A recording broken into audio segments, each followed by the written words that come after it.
Welcome back to CBJ Radio. We're always bringing you the coolest artists, and tonight we're heading to Oregon. Oregon power metal band Emissary. They're opening for Sebastian Bach coming up Sunday night at Riverside Park in Grants Pass, Oregon. They've also been hard at work recording brand new music, and you're going to hear one of their new tracks tonight on the show. We're excited to have Jimbo, Tim, and Charlie from Emissary back on the show. First of all, guys, Thanks for coming back on. Definitely love them. Well, thanks for having us. You guys got back together. What's it been, like 2 years now? Was it 2021? We started Emissary again, part 2.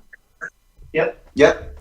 We bring Charlie in the mix. Things have changed a little bit. We got a new drummer, but things went so well. Here we are, still at it, recording new music. I mean, what was the vibe when we got back together? Everything was pretty good.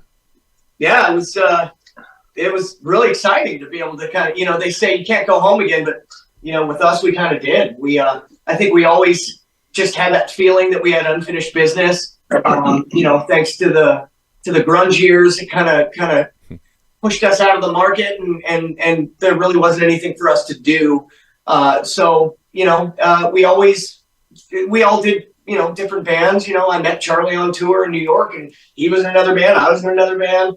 Jimbo's been doing his bands, and we all felt, aside from Charlie because he wasn't here yet, but just there was unfinished business. And so when we got back together, it was a dream come true for me. I mean, this was my favorite band I've ever been in my life, and now I'm back doing it with the guys I love. So it's wonderful. The timing was right for sure. Yeah. And we were I don't know if we were lucky or unfortunate to get this guy over here, get Charlie, but he's part of the family now, no matter what. So yeah, you're stuck with him now. Well, speaking of Charlie, Charlie lives in Buffalo, Wyoming. You guys are in Oregon right now. Jimbo, you live out there. Tim, are you living in Denver? Yes, I'm in Denver still. Yeah, so everyone's everywhere. And Peter, he's out in Oregon. Where's Tony, the new drummer? Is he out there, or where's he at? He's here too. Yeah. Yeah, he's with myself and Pete and Tony. We all live here in the Rogue Valley, and it's just these guitar noodlers that have to travel in for the gigs and rehearsals and all that, and for press now. Yes. Yeah, and it's really cool because Tony was a guy that we all looked up to when we were in Emissary. The early years, we would go out and see this cover band, and they were all exceptional musicians. But you couldn't take your eyes off Tony. He was such an exceptional drummer. And then he would start to sing and you're just like, oh my God, this guy can do everything. So when we asked him and he said, yeah, I'd love to join the band. We were, let's just say we were completely thrilled and blown away that he thought enough of us to say, yeah, I'd love to play with you guys. Yeah. Well, and the former drummer, he lived in Alaska. So that was half the reason why it was just a pain in the ass. Yes. Yeah. Yeah. So Eric, he had a lot of traveling, and especially during COVID, it was definitely tough for him with having to go through Canada and all the restrictions and stuff. So it got to the point where the finances didn't make sense, and just the geography didn't make sense. But we love him, and our last show with him was in Chicago. Charlie was not part of that last show, unfortunately, but he got there about an hour after that, which was awesome.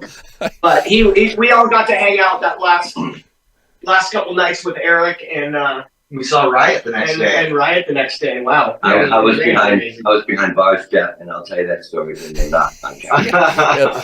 We could do a whole show on where the hell was Charlie for that. That weekend. That's a good title. Yeah. Where in the world is Charlie? That's what they were asking over and over that weekend. But yeah, Eric is no longer with us, but then that's why, because of logistics. Well, things went so well, we thought, well, shit, let's record some new music. I mean, things now you can do everything wherever, it doesn't matter where we live. But how did the wheels start turning? Was it you, Tim, and Jimbo saying, okay, it's time for new stuff? Was it the fans? What was it?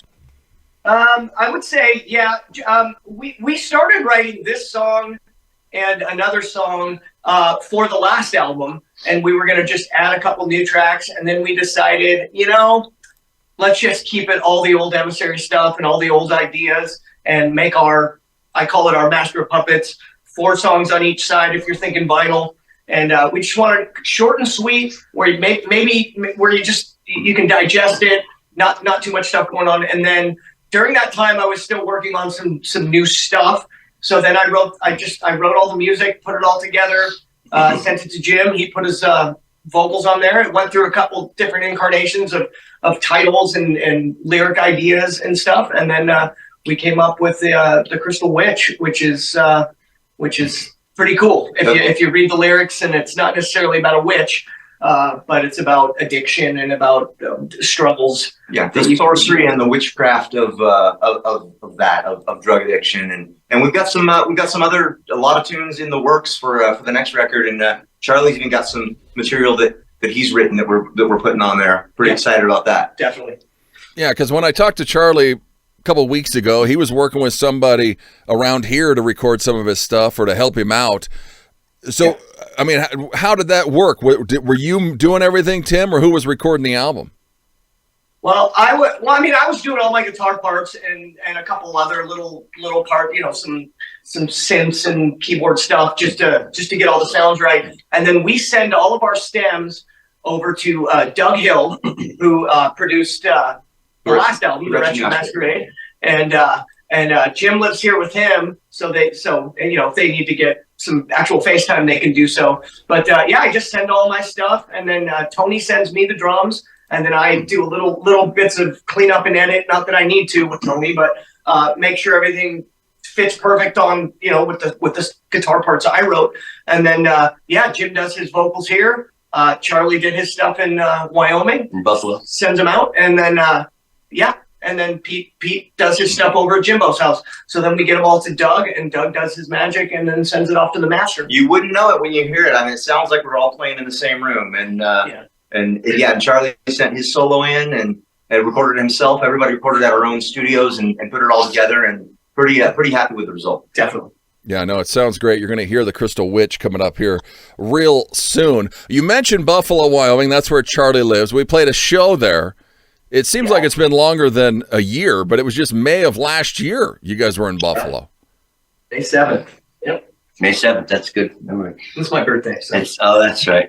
That was a super fun show. Yeah, it was amazing. That was. Yes. Yeah, You were there. I was there. Yeah. You were there. I mean, you guys met the band Repent. They're from Casper. They played a couple shows with you. Coming back, have we met more indie bands? Have people reached out to you guys that you guys have been around, or people that have liked you?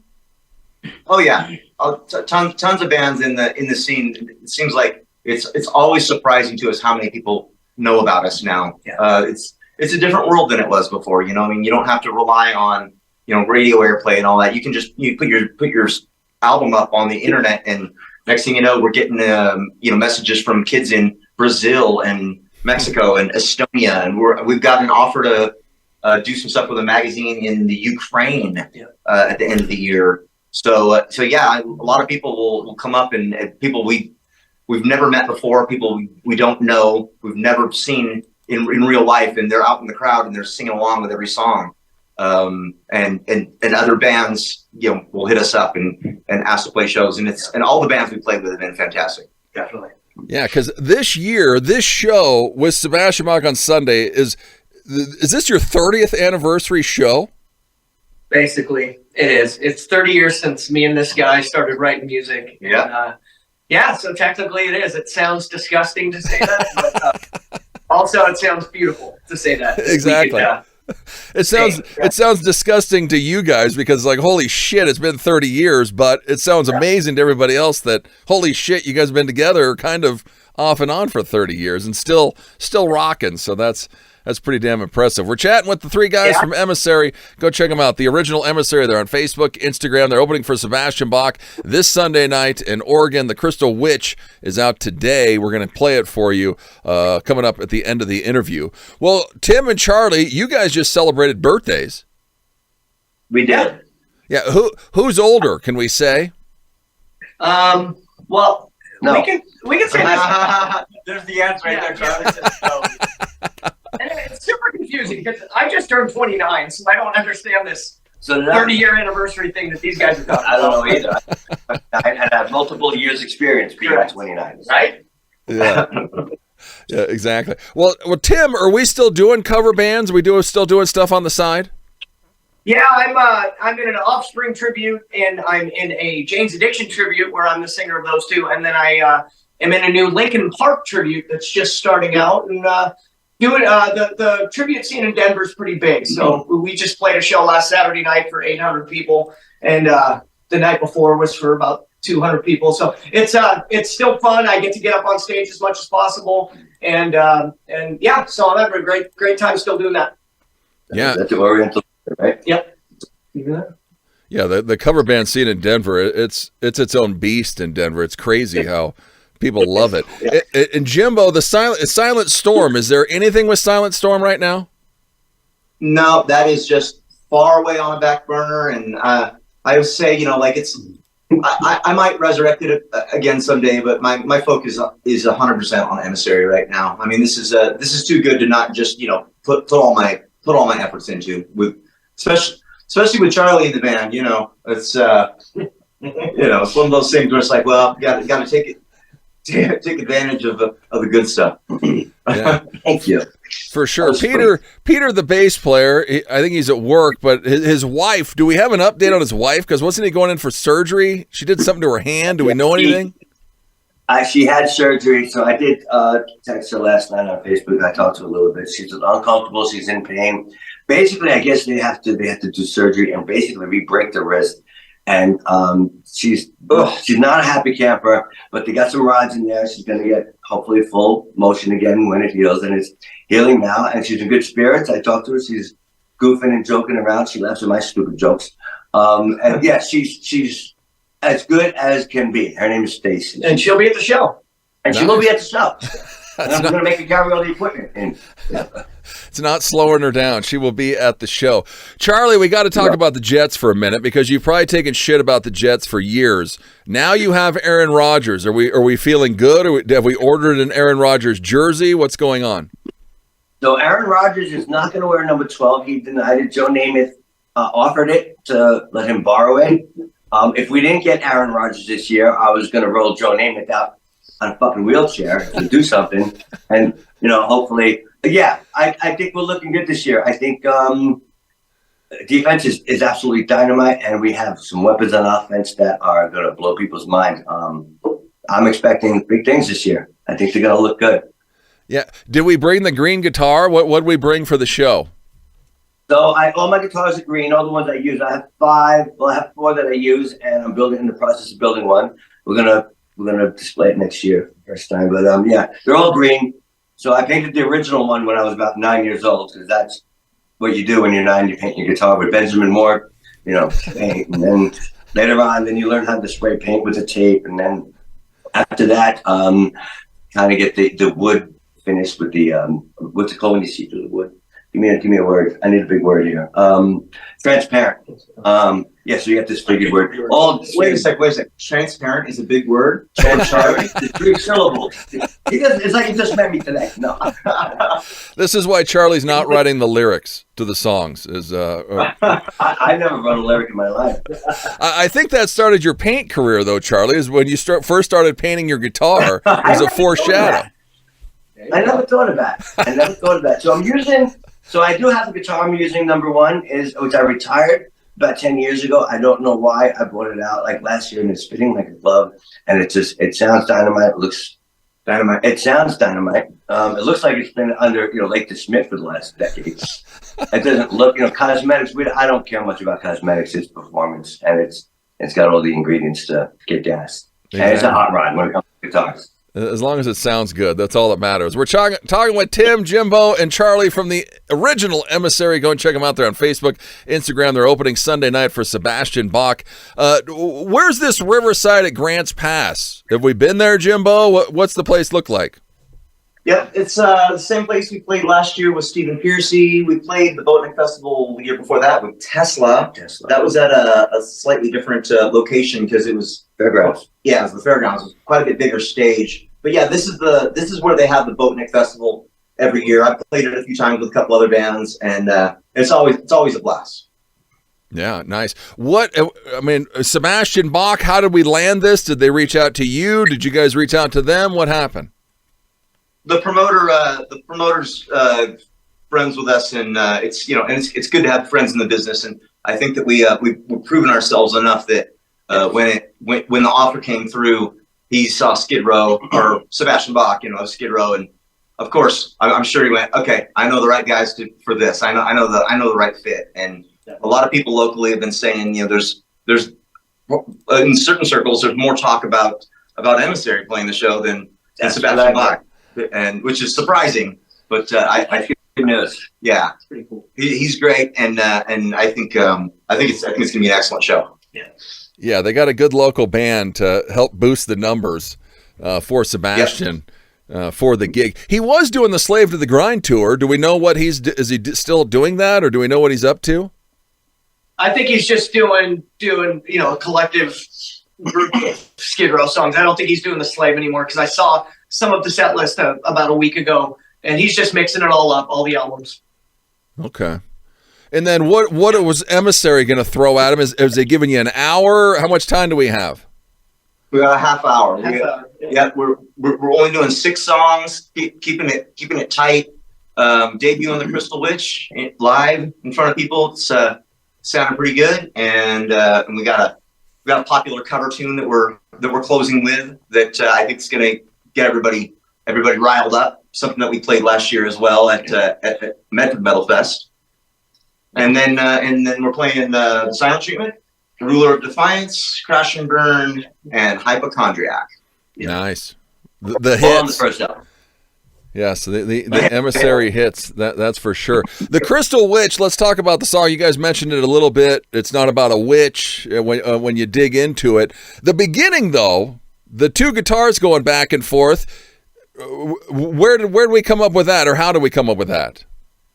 Well, I'm a big Death Angel fan, and there is Death Angel's first album. I grew up in the Bay Area, and that's where they were from, and I got to see them a lot when I was younger. And they have a song on their first album, The Ultraviolence, that gave me that idea. Kind of sounded horror movie-ish, little exorcist-y. So I kind of thought of the movie Halloween, and I took that, and it doesn't sound like a Halloween theme, but I used that and wanted to write something kind of as an homage to my favorite metal band, and just came up with that. And then I just came up with the different parts to make it really elevate. I wanted it to start here and then get bigger and bigger and bigger, and then mellow out a little bit, get bigger and bigger. And then Doug, our producer, threw in some suggestions, and I took those and I went with it. And then Charlie came up with a spot that I was like, okay, let's do it. And I recorded it, sent it to him, and we said, okay, let's do that.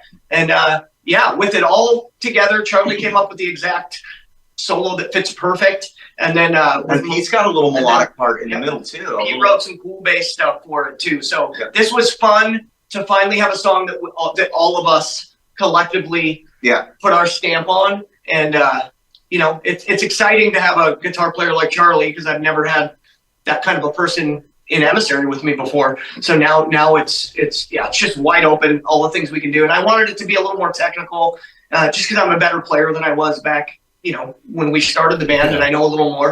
And I just wanted to build, and I wanted this new song, the first single off the new album, to be a little elevated from Wretched. I love Wretched, and I think Wretched stands on its own.